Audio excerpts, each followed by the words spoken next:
Good morning. I'm Muriel Bowser. I am the mayor of Washington, D.C. Today, I am joined by Council Chairman Phil Mendelson, who's representing the D.C. Council. I'm joined by City Administrator Rashad Young, who is the City Administrator for Washington, D.C., and our Chief Financial Officer, Jeff DeWitt. We are also joined by members of the council who are calling in and participating remotely. I am going to provide some general updates on COVID-19 and then answer some questions submitted by council members. And finally, we will get an update from on the district's financial forecast, this revenue forecast in particular, from Chief Financial Officer DeWitt. Before I go over some data, I also want to share that workers are now able to apply for the Pandemic Unemployment Assistance program through DOES.gov. And this program provides financial relief to people who otherwise would not be eligible for traditional unemployment. Those workers include gig workers, independent contractors, and self-employed individuals. As you know, each day we report the district's experience with COVID-19. Today we reported 167 new cases, bringing our total to over 3,500 cases in Washington, D.C., and sadly 153 Washingtonians have succumbed to COVID-19. We remain very focused on flattening the curve and saving lives in Washington, and we continue to remind everybody that our stay-at-home order is in place, that you should only be leaving your house for essential activities, that's work, going to get food or medicine, or essential exercise in your neighborhood. We also remind residents that face coverings do not replace social distancing. So please be mindful of only making essential trips. We are also urging residents who feel sick to reach out to their doctor or call our COVID-19 testing hotline. And keep in mind, we have expanded eligibility for testing. So beyond having the symptoms that we've been talking about for a number of weeks, fever, cough, shortness of breath. Please be mindful of any symptoms of not feeling well, not feeling yourself, and reach out to your healthcare provider and ask your provider what to do. You may also reach out to the citywide testing hotline at 1-855-363-0333. I also want to continue to call your attention to all the places around the city that are doing testing. You can reach out, as I said, to your own provider. If you're part of a medical plan, you can reach out to your medical plan. Children's National Health System is testing children and workers from all across the city. All Care Family Medicine is testing as well. Mary Center, Unity Healthcare, Whitman Walker Health, MedStar in a couple of locations, Sibley Memorial Hospital. And the new citywide site that we have opened is at the UDC Community College campus at Bertie Bacchus in Northeast, and that is located at the Fort Totten Metro Station. So once again, the eligibility criteria have been expanded. Anyone who has been exposed, anyone who is feeling sick, please reach out to one of the numbers at our testing sites. I also want to thank the members of the council who are helping us spread the word about testing, and we will continue to get that word out to as many residents as we possibly can. I now want to turn over the conversation to Chairman Mendelson. We are combining today's briefing with the council, and I want to thank my colleagues on the council for their hard work, for helping us spread the word, and for acting very swiftly on two pieces of legislation that is helping the district respond to this unprecedented emergency in our city. So with that, I want to turn to the chairman, who I know has been working with the city administrator on daily and getting questions to the council. Mr. Chairman. Thank you, Madam Mayor, and good afternoon to everyone. Behind me is a screen, which is why I keep turning around to see what council members are on. My understanding is that the council members, while they can see through the, I guess it's a WebEx, they're muted, and however, they will be communicating with me by text if they have questions, and we expect that that will happen after the Chief Financial Officer gives his report on the revenue estimates. I believe some council members have already submitted questions in writing. We asked them to do that in advance to the city administrator with regard to COVID-19 and the public health emergency and the city's response. And so I expect that, Rashad, you'll be going through those questions. I do not, to your blessing, I do not have any additional questions for you unless there's something where I think maybe you could clarify in the answer you give to members. So there's a little bit of awkwardness here in that I have to turn around to see folks, I have to look at the text to hear folks, and but members, I believe all the members are attending virtually. Thank you. Thank you. CA. Thank you, Madam Mayor. Thank you, Mr. Chairman. Members, I have received 5 sets of questions from members from Councilmember Robert White and Councilmember Charles Allen. Sent those questions either late last night or early this morning. We have responded to those questions to all council members in writing as of about 1:20 p.m. So Councilmember White, your questions about the DC jail and DCPS learning have been sent back to you in writing. Councilmember Allen, your question about the online portal for self-employed and 1099 filers, which the mayor indicated is available and open today. That question and the link, and as well as the information that we're sending to those filers, were sent to you today. And then you asked us about ward level breakdown, and we have sent a response back to you on that question. The other questions that we received are from council members Nadeau, Che, and Silverman. Councilmember Nadeau, you asked us, and I think Silverman also asked about the contact tracers and our plan to staff up on those tracers. We are working through that process as we speak. We'll be working today and through the weekend for our human capital strategy there. They are likely to be both government employees as well as contract employees, and they will be in various tiers. And so we will have tiers for those who are doing direct outreach. We're looking for those who have a public health background, and then there will be a supervisory tier. So we will give you more information to that as we develop our plan to stand up that effort. Councilmember Nadeau, you also asked for a shelter by shelter breakdown of the number of individuals in shelter who have tested positive. We will have to pull that data and organize it as such, and so we can follow up with you with that data. Lastly, you asked how many slots do we have for our PEP-V rooms, and these are for individuals who are the most infirmed in our congregate care settings. There are about, as of today, 14 rooms available. Councilmember Che, you asked for data to be broken out in a pretty specific way. Wanted to know how many hospitalizations and deaths have there been in the district from various vulnerable populations, including nursing homes, long-term care facilities, senior homes, shelters, and other congregate settings. We will have to review our data and put that together for you in the manner that you are requesting. Lastly, you made note that on Monday we're opening a short-term family shelter in Ward 3, and you are asking if we ought to test all of those families that are coming in to that shelter as opposed to only screening those individuals for COVID-19. So we have not had any positive tests or any positive individuals at our family-style shelter system thus far. We think that our protocol for screening families as they come into those settings is most appropriate, and so we intend to continue to move in that posture. Mr. Chairman, those were all the questions that we received. Thank you. There was a follow-up from Councilmember Allen.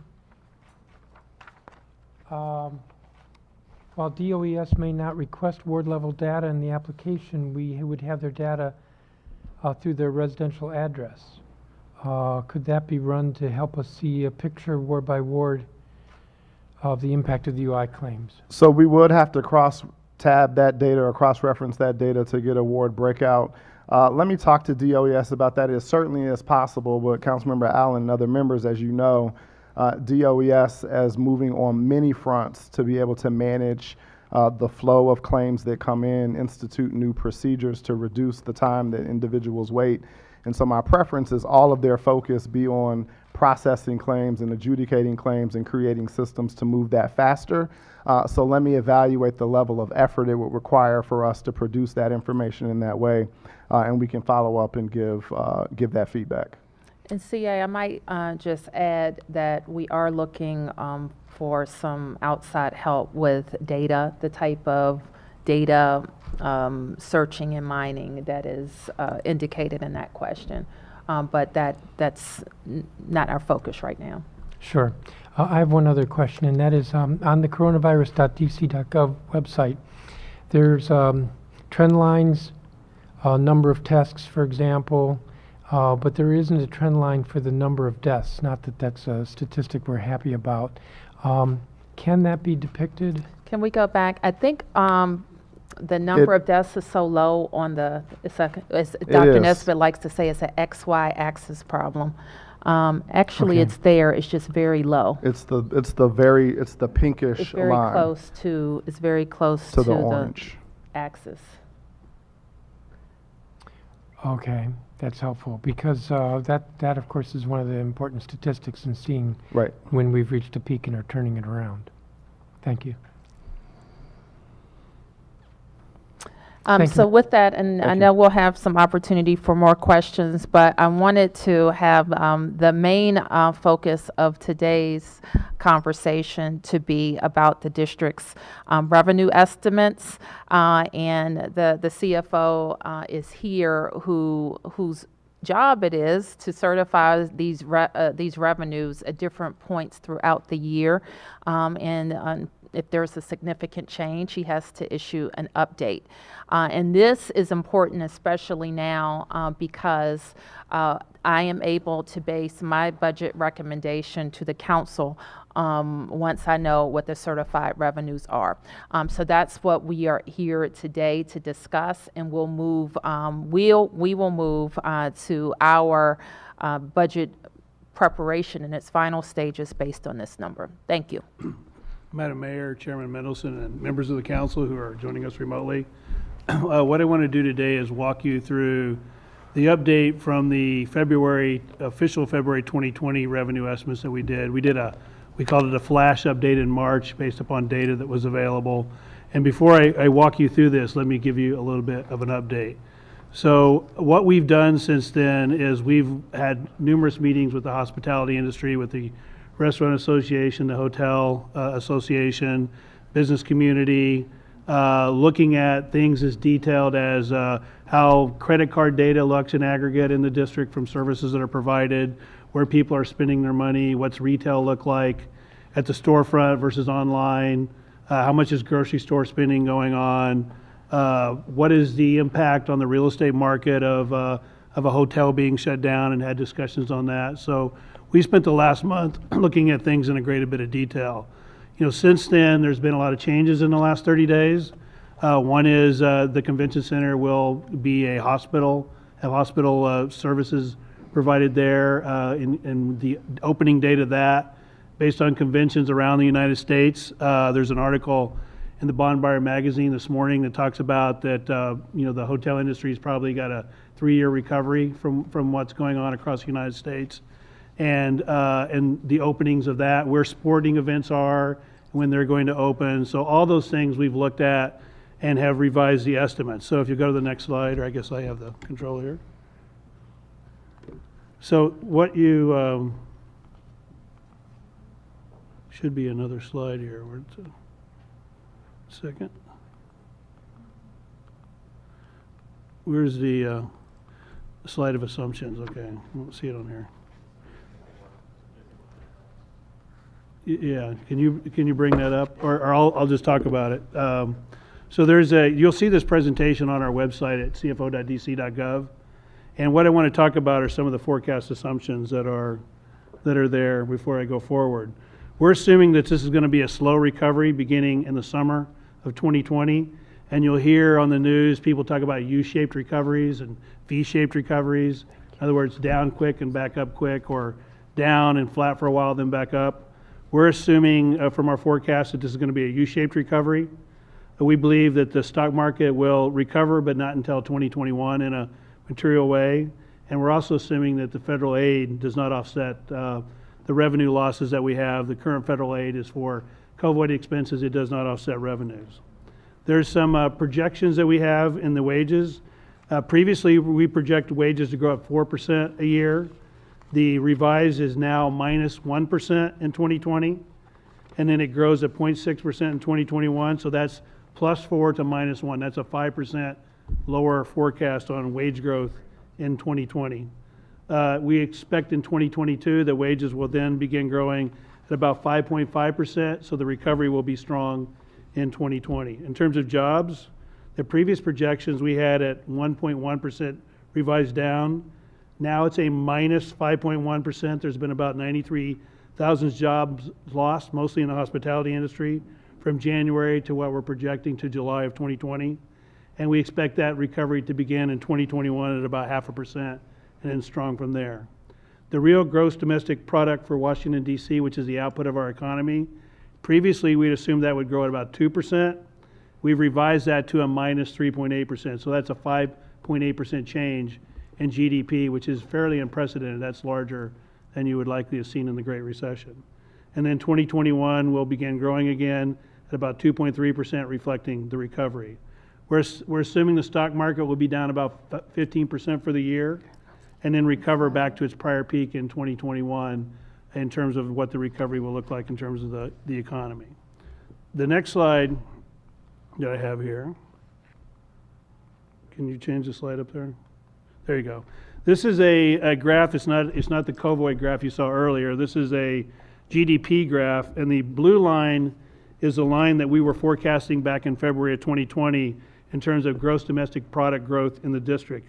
This is what a U looks like. This shows you that we're experiencing a steep drop in economic output in the district due to the shutdown, and you see the recovery takes all the way to the fourth quarter of 2021, or in other words, end of the year 2021, before we get back to the GDP numbers we saw in January before this all started. So it's almost more than a full year, almost a year and a half before you get back to, actually the end of 2019 to 2021, it's a 2-year recovery back to, beginning of 2020 to the end of 2021.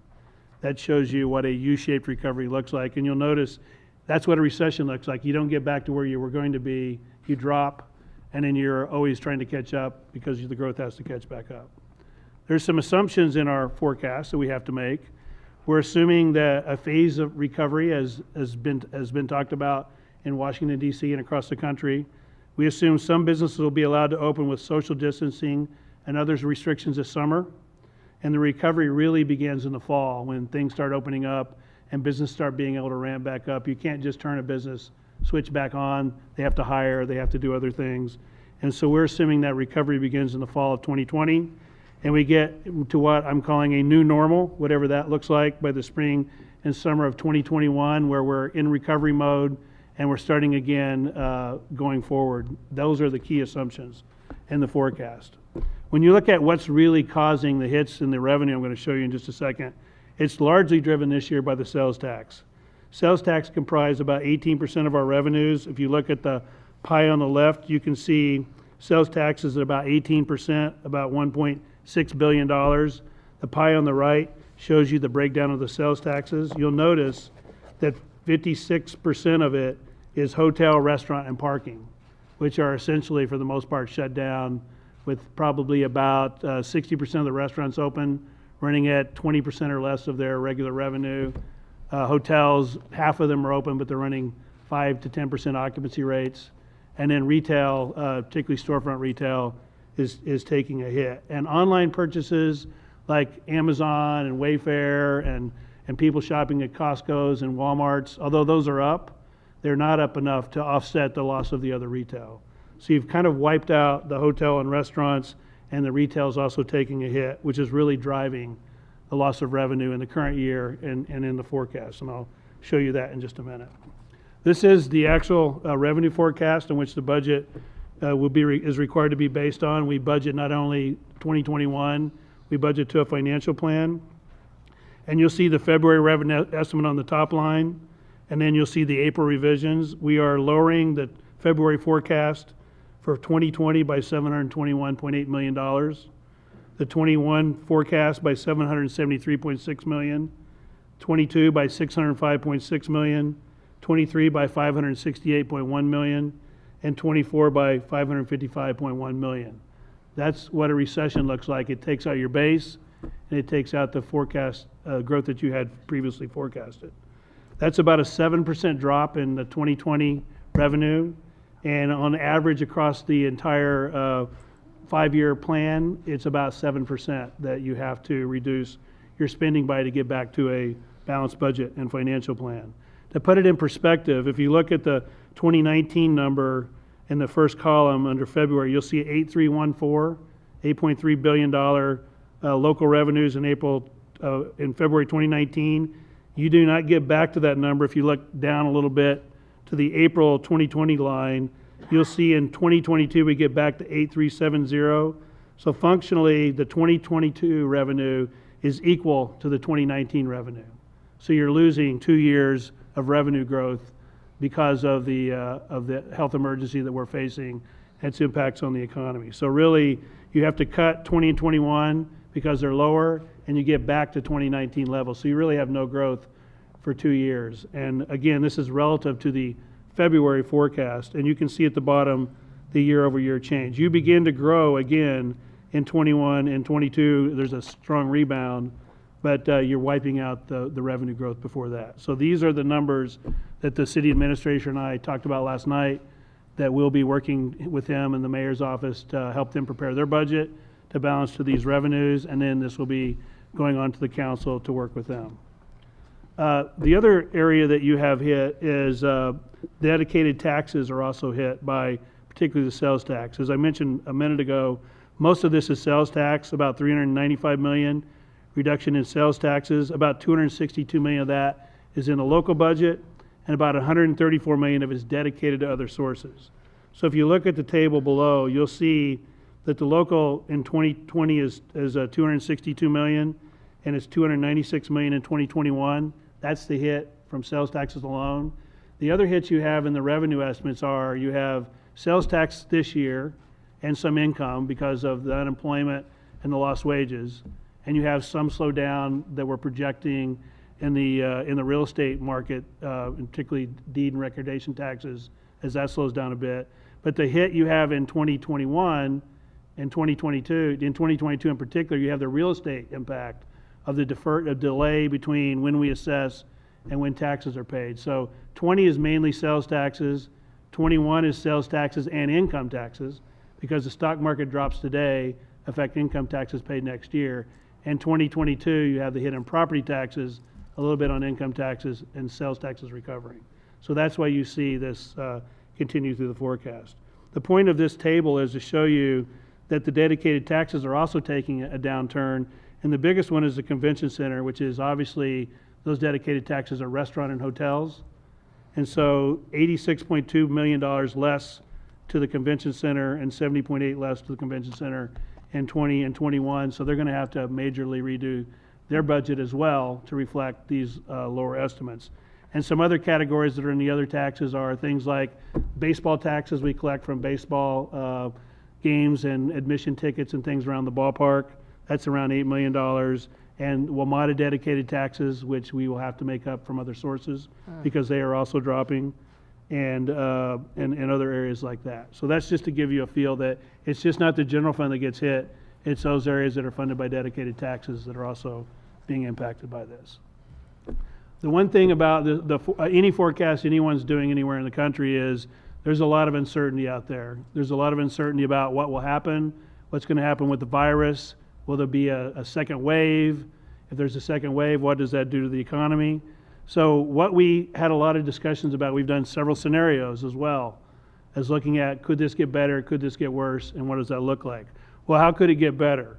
Will the public health interventions continue to work?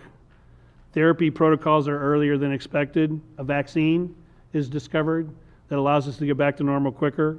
Increased federal assistance that helps offset revenue losses that every city in the country is looking for and asking for assistance on. Broader acceptance of use of how we do things. Maybe we can get more efficient in restaurant carryout and they can generate more revenue, or other traditional things that are done in person are found to be done remotely and efficiencies are gained there. And how could it get worse? A second wave of an infection in the fall and a second close down, that would probably be in any city or for the country in general. If you have a opening and a second shutdown, that has a huge impact on the revenue forecast because you're starting all over again. And we ran a scenario of a second shutdown in the late fall, and that was another $250 million off of the forecast per year you've already seen. So you'd be into the $1 billion number drop if we ended up having a significant second wave that we weren't able to open up again for a little while. A delay in opening, if this goes deep into, let's say in August, we're going to be reforecasting this per the agreement with the mayor and the council to let them know if this needs to change. If we're still in a complete shutdown, we'll know by then, the forecast obviously would be more significant. And then other things that no one knows at the moment, like no one predicted negative oil prices last week and things like that, but greater negative stock market reaction, if it's worse than we forecasted, for every 10%, it's another $50 million per year off the forecast. Every 10% the market goes down, that impacts us in capital gains in the future years. So if that's worse than we projected, it would be worse. Institutional stresses in the financial area, banks start getting stressed with liquidity, or increased levels of bankruptcies beyond what we're forecasting. I am in constant, almost daily contact with several other cities. CFOs from all the other cities are dealing with these same issues. How do you forecast this? How do you look at it? What's the impacts? There's cities that I talked to last night that their impacts are twice as large as this. There's cities in some areas, Santa Monica, California, there was an article in the governing online magazine the other day. They're looking at 38% reductions in their budget. So it is every city in the country is facing it. Every state is facing it. We have bi-weekly calls with all the state treasurers of what they're going through and how they're trying to deal with it. So we are no different than anyone else. We did in 2019 in a better place than most cities with our surpluses. But as you saw in the forecast, 2020 and 2021 are almost $1.5 billion, which is larger than our reserves, just those 2 years. So that will not get you through the downturn. This is a recession, no matter how you look at it, and it is what we're trying to forecast is something that is justified and based on the data we have and the information we have, and we'll be working with the mayor and the council to come up with a budget that balances to this. And again, as I put this as simple as possible, basically by 2022 we're back to 2019 levels, and that's one way to kind of look at the impact of this forecast. So we will be posting our presentation on the website. You'll be able to go to CFO.dc.gov and see that, and our official letter will be released later this afternoon before 5 p.m. That is the official letter from me certifying the budget.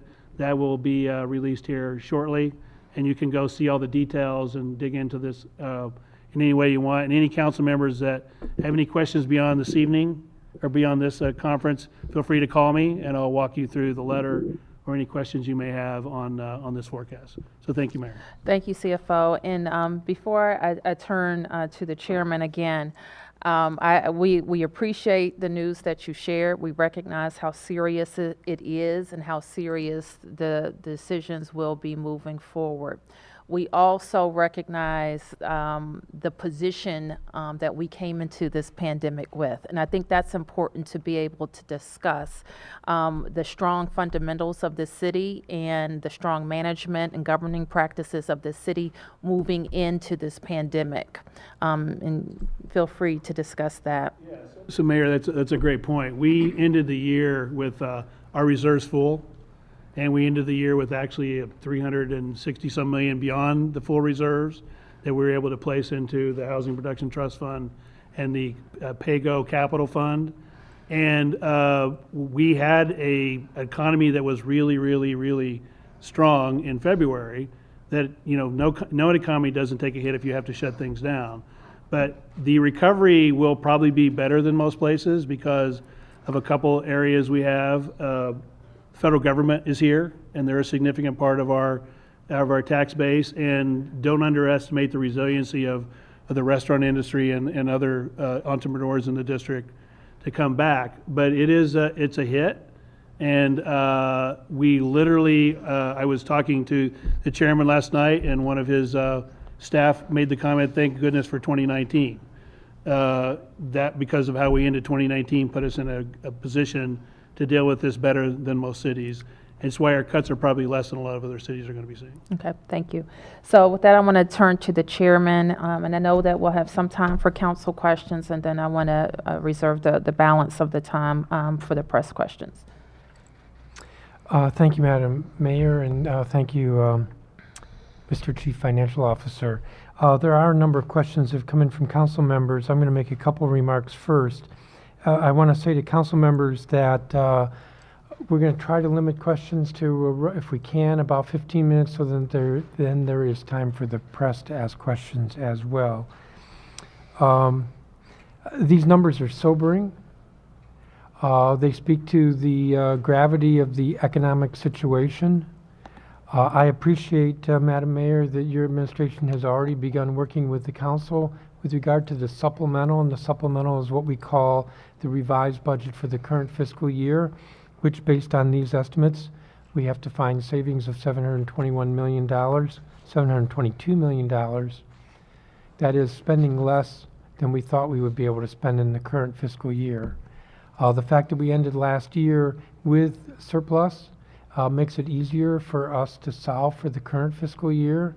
And for anybody who's thinking about it or looking at it, solving $720 million over 5 months is harder than solving it over 12 months. So next year at $773 million is a challenge, but we have a year to spread those savings. But I want to emphasize that already we have been working together, because what I want to see is that when the supplemental budget comes to us, we're able to move it quickly.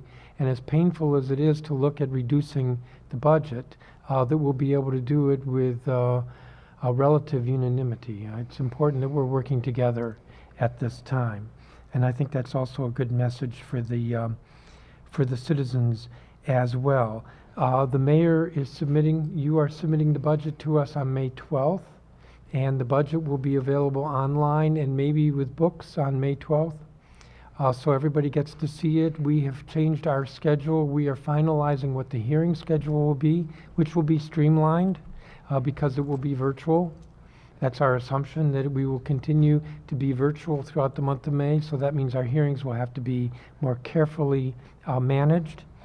But we expect that we will take I'm going to say 56 days between getting the submission of the budget and our first vote. So hearings, I'm saying this for the public's benefit, hearings the month of May and the first week of June, and then our internal processes, which are generally a public process, but still internal, and then we will be voting at the end of June, first vote and the second vote 2 weeks later.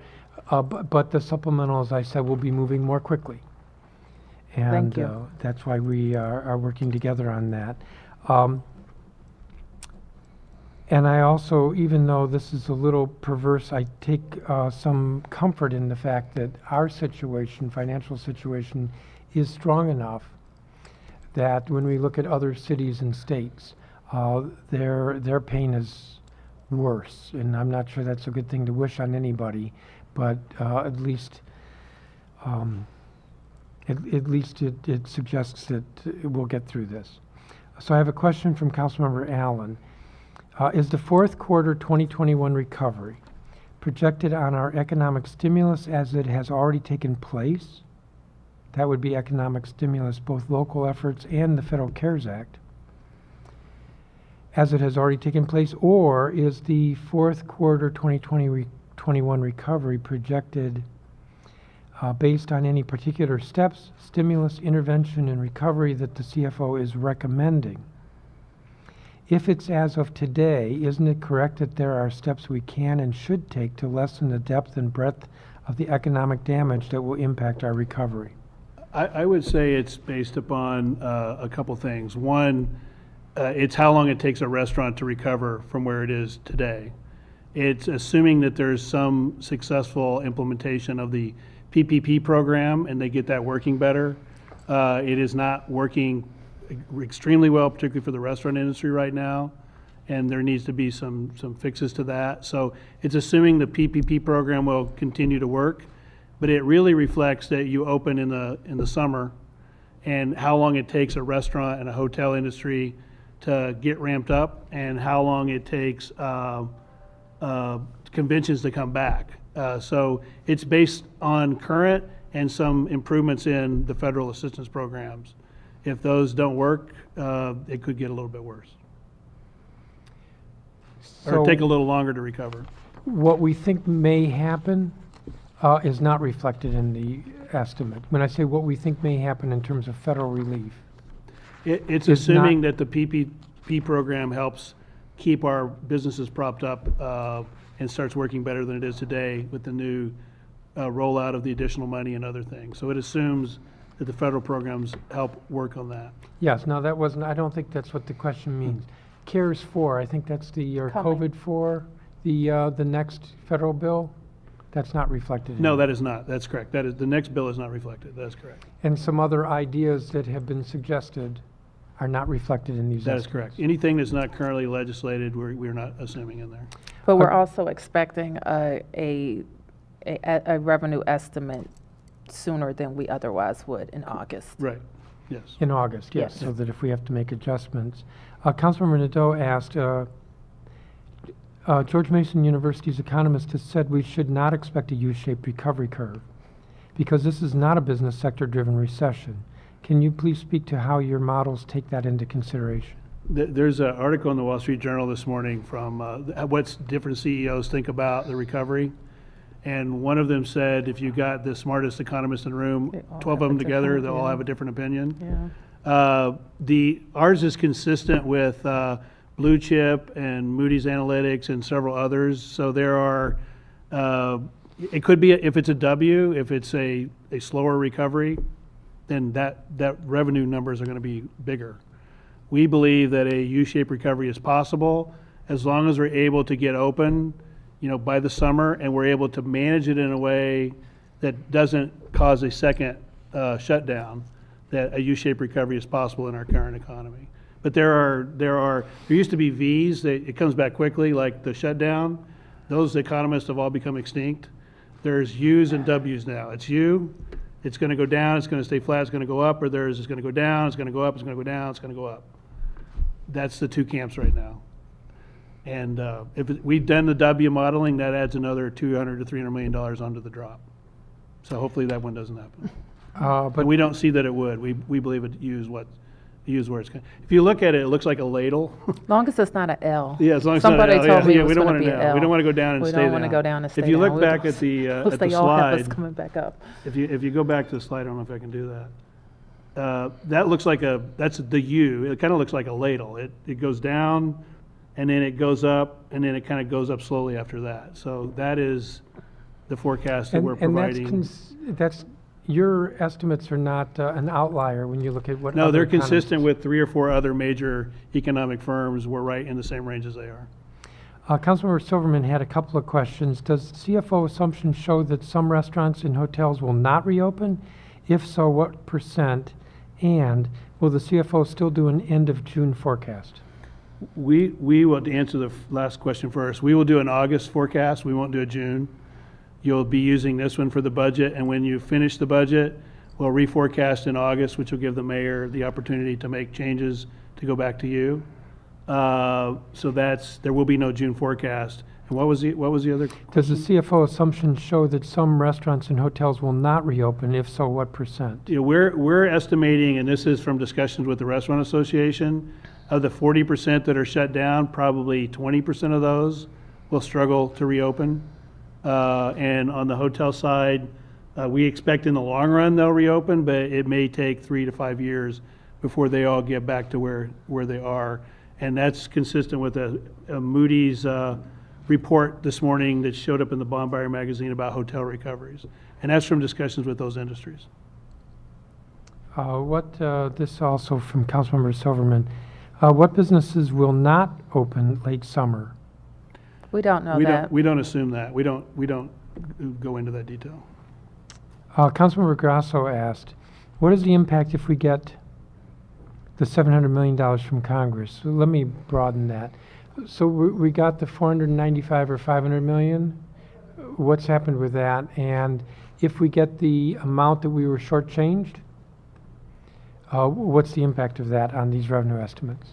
Do you want me to? As to the 490 million, Mr. Chairman and Councilmember Grasso, we are working to apply our federal expenses for COVID-19 response into various buckets, including the CARES Act resource that provided 490 million. Yesterday, the Department of Treasury gave additional guidance to states about the use of those funds. They are a bit broader than what we originally thought they would be. It is clear, though, we can't use those resources for revenue replacement, but we can use them for secondary impacts that are related to the pandemic response. And so if we have additional and extraordinary costs as a result of the pandemic to provide services, those could be eligible to be covered by that resource. So our budget team are working with our agencies about how best to leverage those resources along with the FEMA reimbursement and the number of other federal grants that have come to the district. The 495, we received that, it's deposited, and we have the cash from the Treasury. We received it, I think, half of it Thursday and the other half Monday. So we actually have the money for that, and as Rashad said, we got guidance from Treasury yesterday that clarified how to use it. Going to your $700-some million number, that's in the, if we're treated fairly as a state, that's additional money we would get. And every treasurer of every state in the United States and every large city CFO that we have talked to is begging for Congress to allow their resources to be used for revenue replacement as well as, and make some changes to that law. So if we got that to cover our COVID expenses and help with the revenues, it certainly would help balance this budget. Every state in the country is asking for that to Congress. The other piece I'll add is an important part of how we think about using that resource.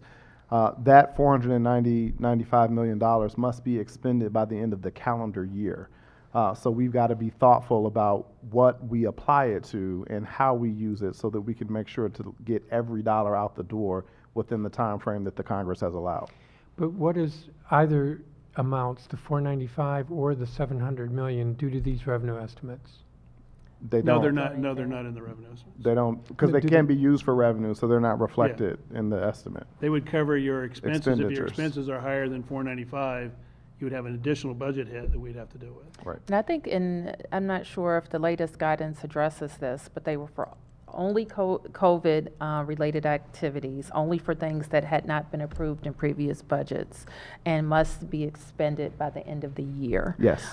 It is helpful because some of the things that we've talked about that are related but secondary to our immediate response, we're thinking about how to expense those now. And I think the law says from March, the date of the bill's March, approved, yeah. till December 30th, the expenses have to occur during that period. So if you had expenses before that, they're not eligible to be reimbursed through that. Councilmember Todd asked, what does all this do to our bond rating and our borrowing? Our bond rating is still AAA by Moody's, and we expect to do everything to keep it there. So every city in the country is seeing these hits. What the rating agencies will look at is how do you manage it? How do you plan to drain your reserves to zero? That's absolutely 100% a downgrade. Do you plan to budget it, balance it in a way that is doesn't have a lot of gimmicks in it, that actually balances the budget? That's what the rating agencies are looking at. We, because of the convention center hit, because of all the credits they've been re-rating, we probably talk to the rating agencies twice a week right now. And so they know all the things that we're considering in terms of short-term borrowing that the council did last week. So our rating is still solid. It's how we deal with this these revenue drops is what they'll be looking at. Does it matter, our rating in terms of, this is actually a leading question to get at what you said to me earlier, when we come out of the recession?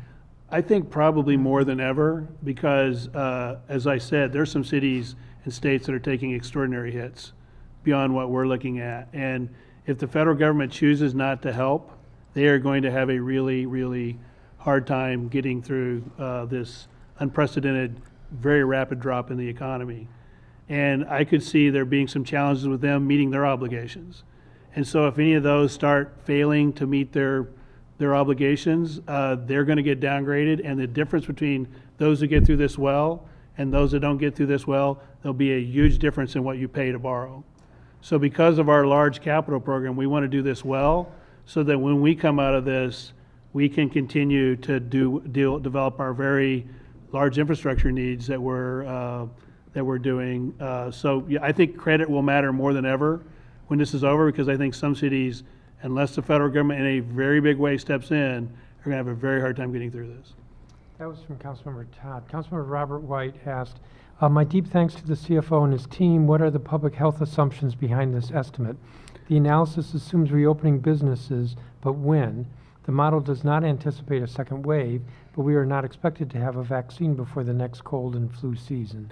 So we don't make healthcare assumptions. That would be me stepping way out of my role. We're assuming that we'll be in a situation where we're not in the mode we are today where we're shut down. So by the early summer, we are in a point where we can have a gradual reopening of the economy. And that gradual reopening occurs all the way through 2020 and then in 2020. In early 2019, the convention center opens back up and slowly starts rebuilding.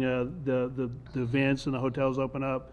So we're not making any comments about what happens healthcare-wise. We're making assumptions about when the economy starts opening up and what pace it can open up. As in our discussions with the restaurant and hotel industry as an example, we've talked to them about what will it take you to get your employees back, to get your businesses rolling back, and how long will it take you to get back to where you were. And then there's obviously the impact of how many people will be in those forums and how big an event can you have. We're assuming no large events till January of 2021. And those are assumptions that we're making, reflecting what we think is probably a rational way the economy will come back, not making any assumptions about vaccines or anything else. We don't know. I know that we were going to try to keep this limited, so a few more questions from different council members.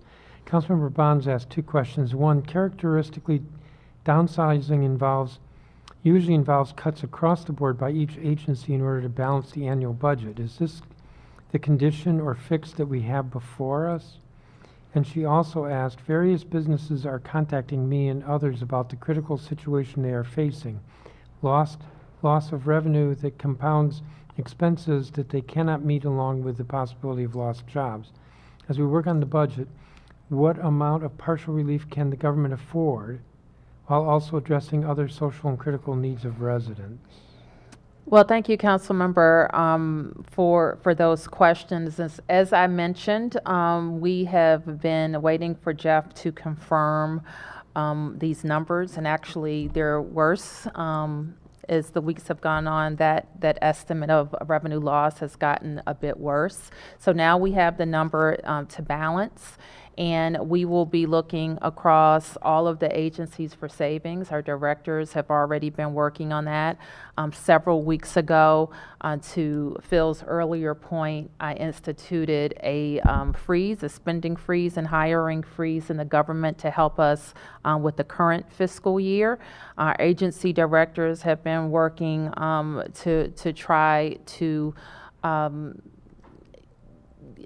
achieve some efficiencies, and we're going to spend the next couple of weeks working very hard on that.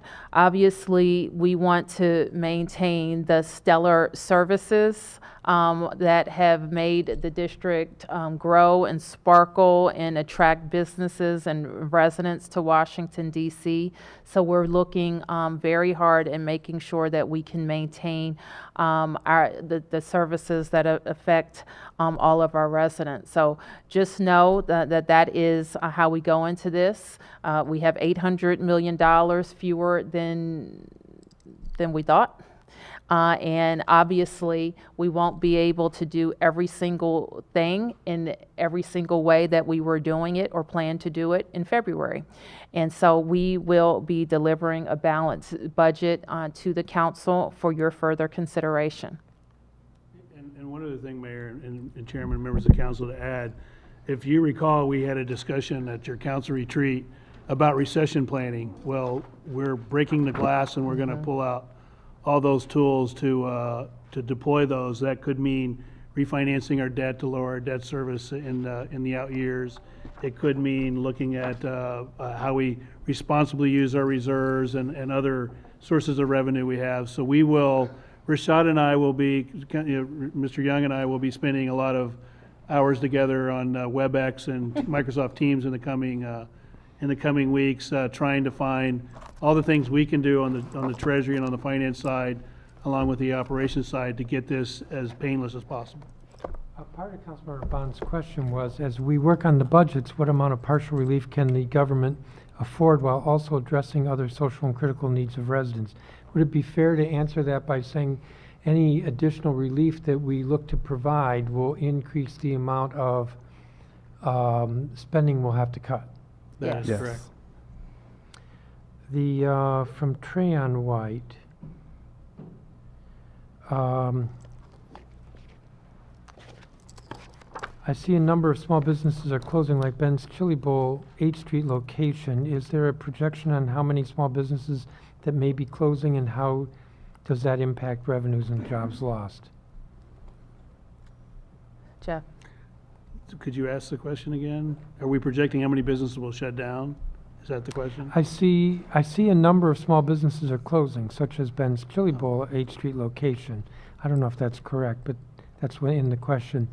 Is there a projection on how many small businesses that may be closing, and how does that is the closing, impact revenues and jobs lost? I'll use restaurants as an example. We know right now about 40% of the restaurants are closed, and that would be one that you just mentioned. We also know which ones are, how many people they've laid off and how many people they have employed. And so we look at how many of those are likely to come back, and in our projections, we're assuming that about half of those will struggle to reopen, some of the smaller restaurants, or they'll take a year or so to do so. They won't come back immediately. The 60% that are open are doing takeout at about 20% of their revenue, and they're able to survive. And it's a matter of getting them ramped back up again and finding ways to get those other 40% where they can get back in business again. So about half of those we have in the forecast struggling to come back.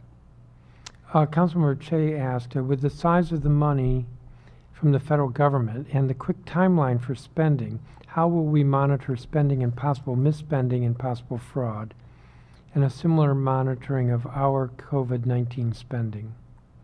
Want to talk about the EOC? Rashad? Sure. So, Councilmember Che, part of our structure for managing this pandemic through the EOC includes what we call recovery branch that's focused on the federal resources.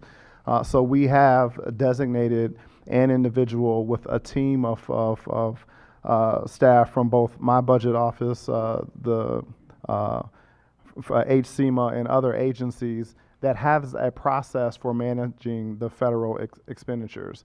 So that group is looking at all of the expenses across the government and determining where to charge those expenses in various grants according to those grant guidelines and the grant expiration dates, so that we can have a seamless and coordinated way as possible to leverage every federal dollar that we have within the timelines and the rules that have been provided by the federal government.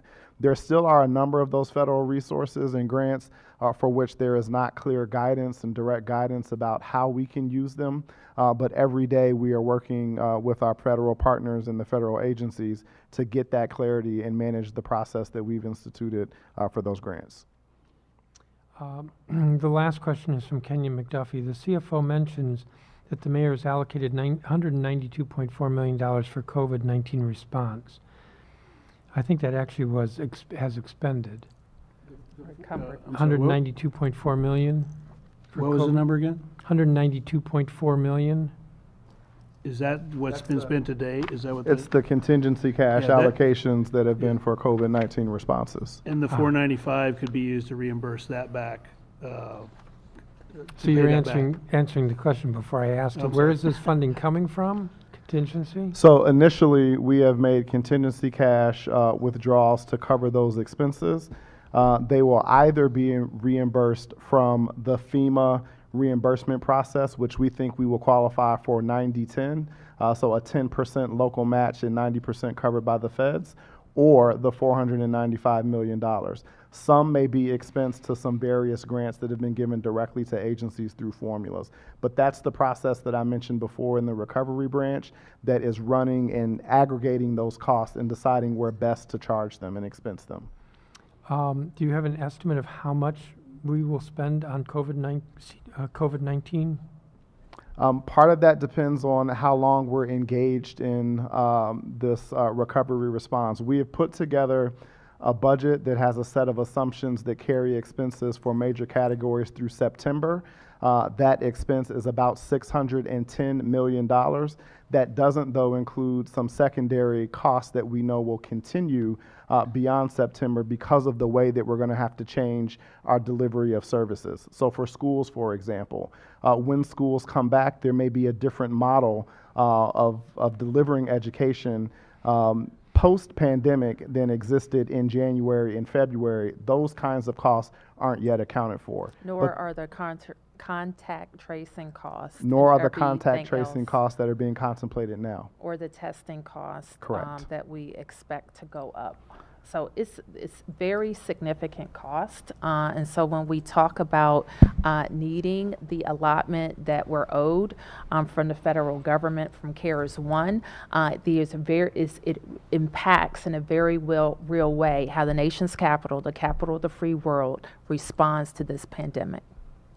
I said last question, but then Councilmember Nadeau slipped one in. This will be the last question. Mr. CFO, at your last briefing, it was mentioned that there would be a liquidity issue in August. Is liquidity still an issue and even exacerbated by these new estimates?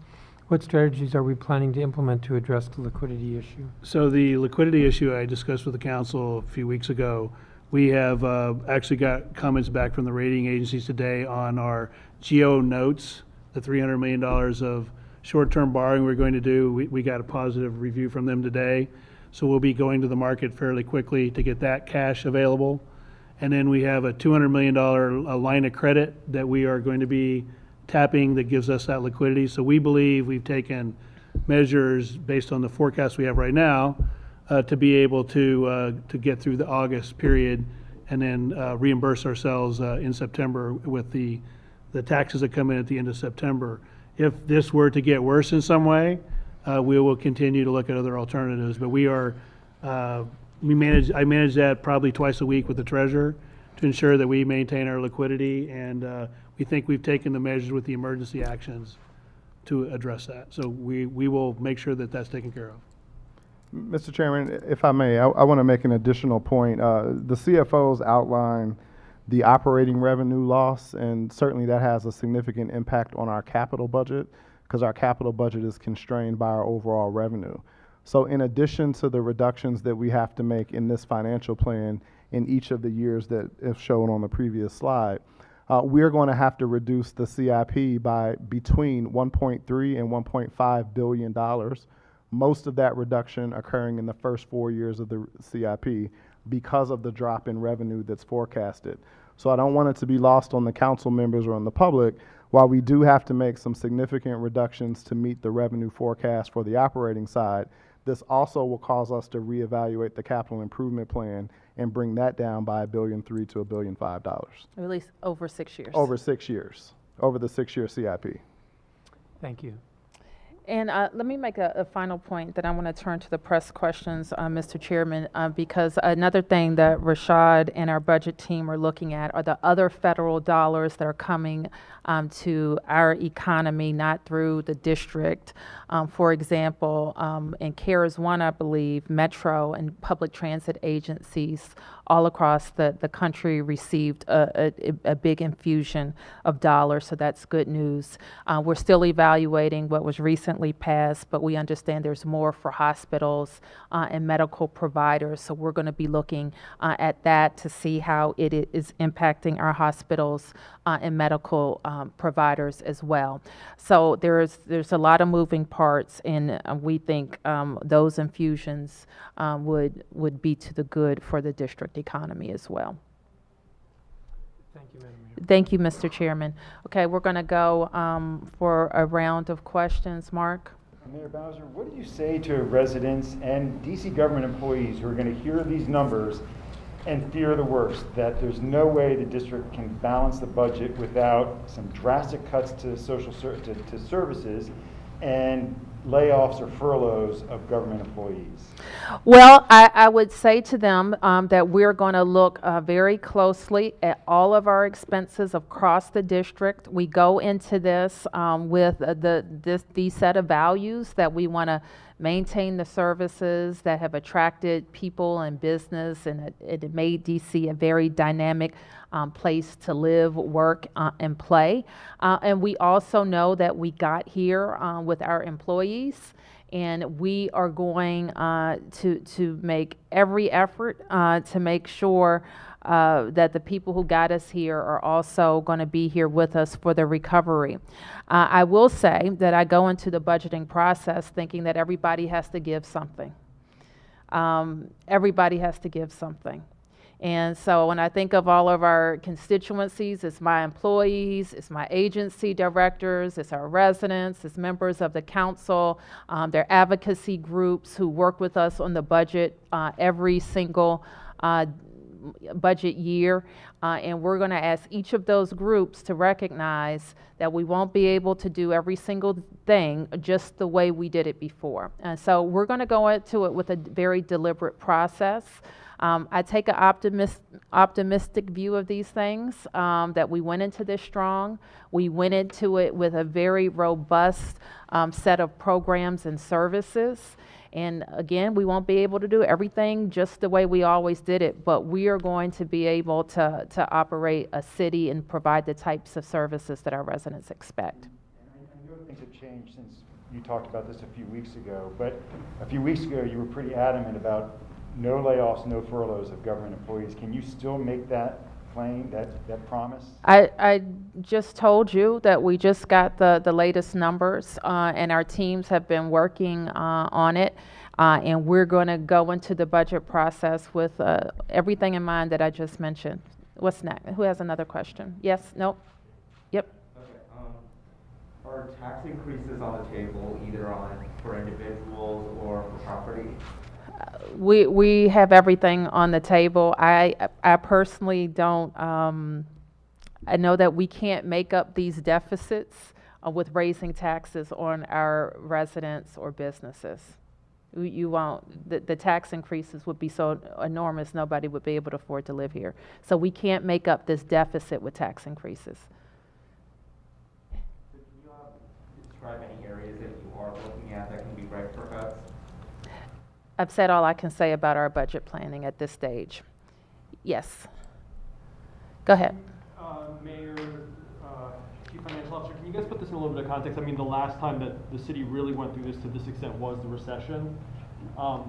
Is this significantly bigger in terms of how much the city's going to have to cut out of its budget? Is it, I mean, yeah, let's just start with that. Like, what does this compare? I would say it's probably comparable to 2010 and 11 in terms of the scope. What's different here is it's faster and it requires more immediate reaction. The Great Recession kind of came on you and It's over induced. months. This has come on us over weeks. So in terms of the level, we're talking about 7%. That's not inconsistent with what you saw in the Great Recession. It's in that same ballpark. Sam? Kind of confused about some of the numbers. 93,000 jobs lost, you're saying? Yes. $400 That's million projected through the end of the fiscal year. $400 million drop in sales tax? Yes. And spending, you said that in the sheet, it said $200 million to spend on the COVID response. But I heard y'all say $600 million. I'm just trying to get. So it was response to two questions. The first was what we have allocated to date for the response. That's 192 million, which we have taken from the contingency reserve, most of which will be paid back from a federal source. The other question was, what do we expect to spend on the COVID response? And the number I gave was a preliminary conservative number through September. But then caveated by what the mayor said, there are some extraordinary costs for which we have not yet accounted and that we know we will be spending, which will take that number even higher. Okay, so at this point, you've spent the 192.4 that you're talking about. We have allocated 192. We are in the process of actually spending that 192 down. Okay, but you've spent less than that at this point for the response. Correct. Correct. And that you're expecting perhaps by the end of the year to spend as much as 600 million. By the end of September, at least, very conservatively, without a number of things yet quantified, $600 million. And finally, I heard the mayor use the figure 800 million. Now, this is the amount of revenue that the city has lost. Is that what we're talking about? Well, the city, over the period that the CFO forecast, the city will lose about 3.2 billion between fiscal year 20 and 24, which are the years that we have to plan for and balance against in our budget structure. I think when you look at So far. when you look at the numbers in 2021, it's 773. That's the reduction in revenue. Let- 73 and 21. Jeff, let me ask you to respond to a couple of questions for Sam. So in the current year, we are currently in fiscal 2020. Okay, fiscal 2020 runs to the end of this September. And in fiscal 2020, right now, you heard the chairman talk about a supplemental budget. We have to make those adjustments based on the revenue that was approved by the council in our current budget that we no longer have. So what is that number, Jeff? The number for 2020 is 721.8 million, below the February forecast.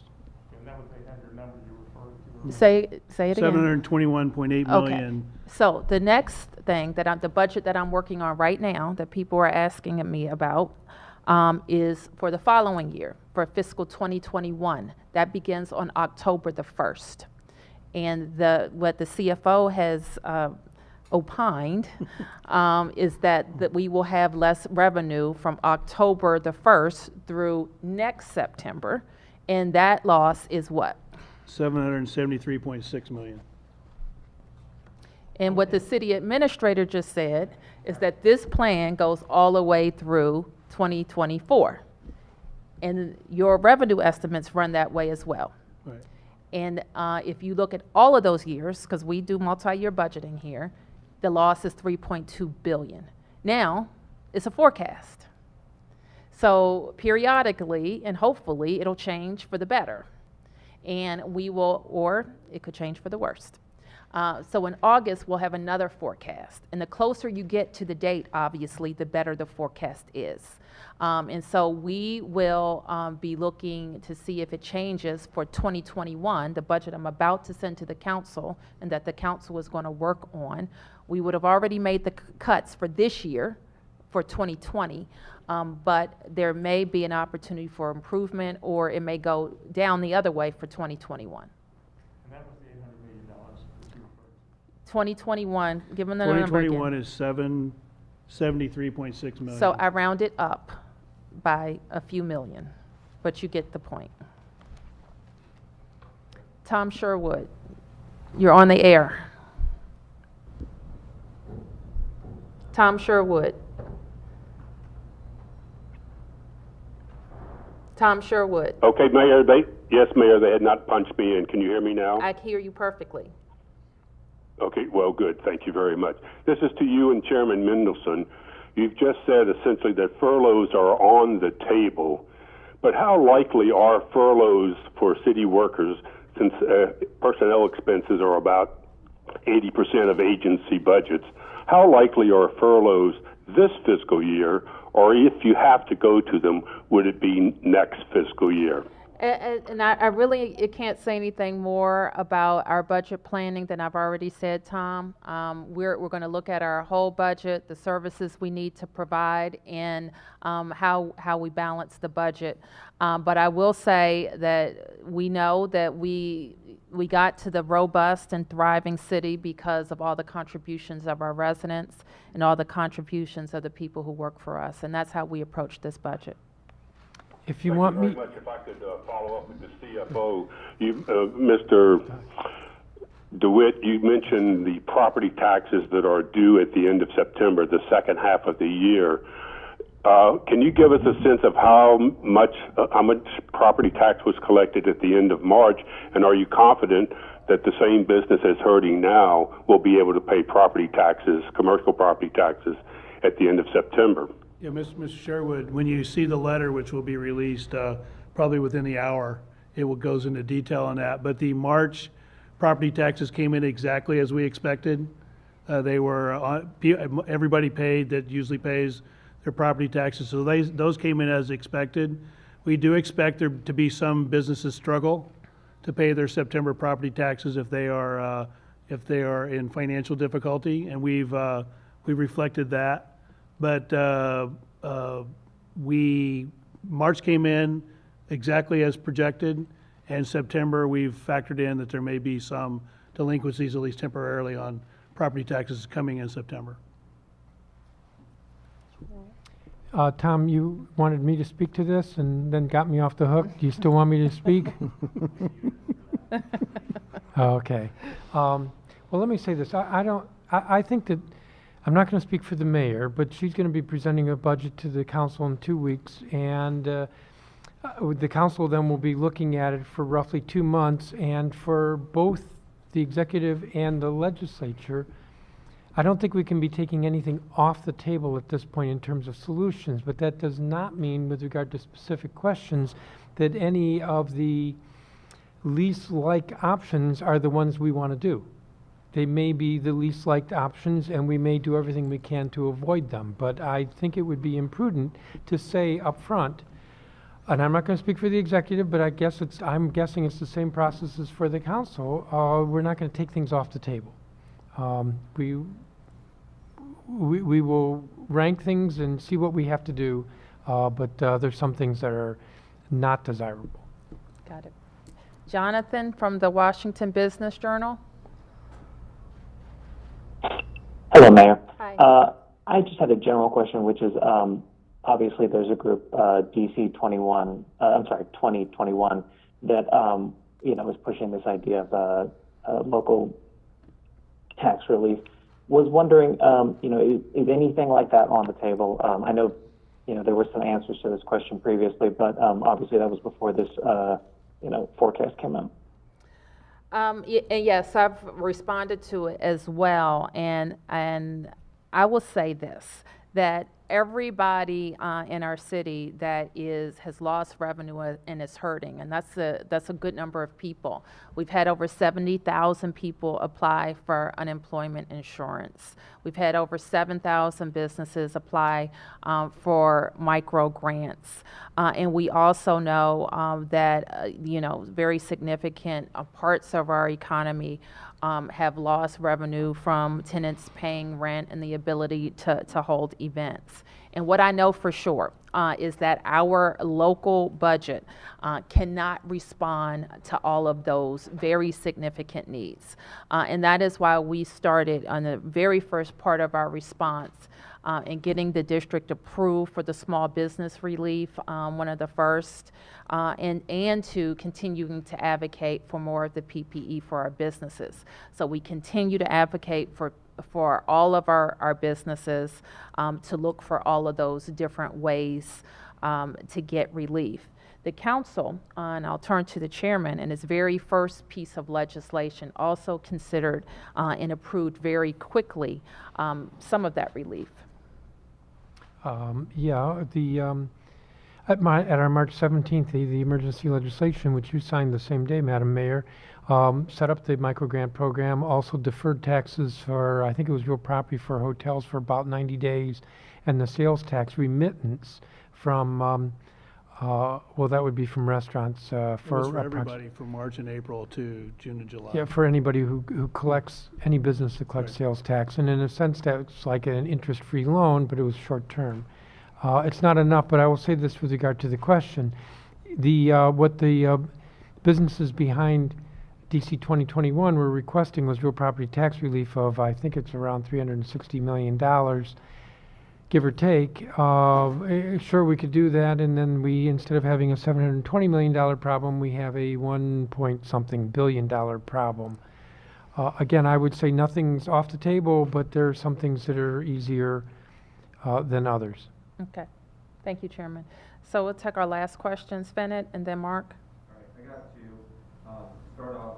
Is the upcoming paid leave program that was launched this summer, is it going to be able to continue as planned, especially since it's operated by DOES, which is dealing with its own struggles? Jeff, would you just address kind of the fund? Yeah, so the Universal Paid Leave Fund, we're in the process of certifying whether it's adequate or not. So we're going to go through, like we did with the Unemployment Insurance Trust Fund, doing a review by in the next several weeks of looking at the adequacy of the revenue coming in and whether it can withstand the rollout that it would be rolling into with the benefit levels and sustain itself. So we're going to be doing that analysis in the next few weeks. The second question, one of the assumptions is no large events until 2021. The president indicated he wanted to have another 4th of July celebration. Has the city been in touch with that, or is that something that you condone? We're not really prepared to talk about large events at this point. I do expect that our Reopen DC committee will have a group that is looking at open space, recreation space, special events, and large events. So obviously, anything that happens in Washington will be driven by our experience with COVID-19 and go on from there. Mark. If I could go back somewhat to Sherwood's questions about the property tax. You said that you did anticipate that there would be some property tax that doesn't get paid in September. Do you have a percentage? What are you assuming? What percentage of property taxes do you assume won't get paid? Commercial property taxes. So we're looking at, again, March was normal. September, as you recall, the hotels were deferred till June, their property tax payments. And some of those are shut down completely. And so it will be a matter of whether or not they're all going to pay. So we're assuming some of those are probably going to struggle to make their September payments, but we'll still be in the 90% range, we believe, on property taxes come September. Going into the next year, I'm guessing you have assumed that the assessments on those commercial properties will go down. And I'm wondering if you have a percentage of how much you think the assessments will go down in the next year. So one of the things that this is unprecedented in its in the event, your property values are largely based upon your January value of your property, and that's your assessment the following year. But then we get to March, and suddenly if you have a hotel that you bought in January, and in March it's worth less because it's generating no revenue. Commercial and properties are based upon revenue. Generation is one of the factors that determines their value. So there will be a property tax appeal process that starts in May, and we will be asking for people to give us their updated information, and we will fairly and properly reflect any impact on those values of those properties if they come forward. If they're generating no revenue, they're obviously worth less than if they were generating revenue. And so we'll do those adjustments. The analysis you'll see out there are some between 5 and 15% loss in values of some of the commercial properties that are shut down, but that will depend on property by property, and we will evaluate each one of those fairly. So if someone is impacted by COVID-19 on their property, we encourage them to do an appeal and bring the information in and we'll properly reflect it. My last question, your assumptions all include repaying the rainy day fund? That ours just have the revenue. The decisions on using the rainy day fund to balance this is something we'll go through through the budget process. Do you have an opinion of when the rainy day fund needs to be repaid? If you drained all your reserves and never repaid them, you would get massively downgraded. So you need to have a Required by law to repay it I thought you were required to pay within either 1 year or 2 years. Well, most of them are required to be paid in 2 years. So the contingency and the emergency are required to be paid in 2 years. And the other ones, those are a lot more complicated. I could definitely get into you with those. But the bottom line is, this is a rainy day. You probably want to tap into those to some degree. It's how you get back to a good position and what position you want to be in 21 when there's a lot of uncertainties in 2021. So you don't want to be completely tapped out before you start 21. That would be my recommendation to the mayor and council. All right, thank you, everybody.